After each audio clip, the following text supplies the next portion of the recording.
ito, yan ang kinakain nyo? Yan ang kinakain.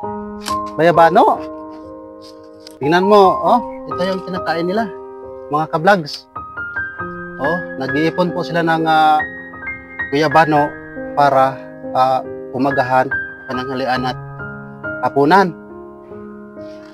Ito po yung kinakain nila, no? Grabe mga ka-vlogs.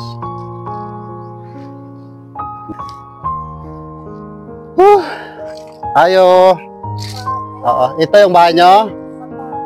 Tutuloy kami, ha?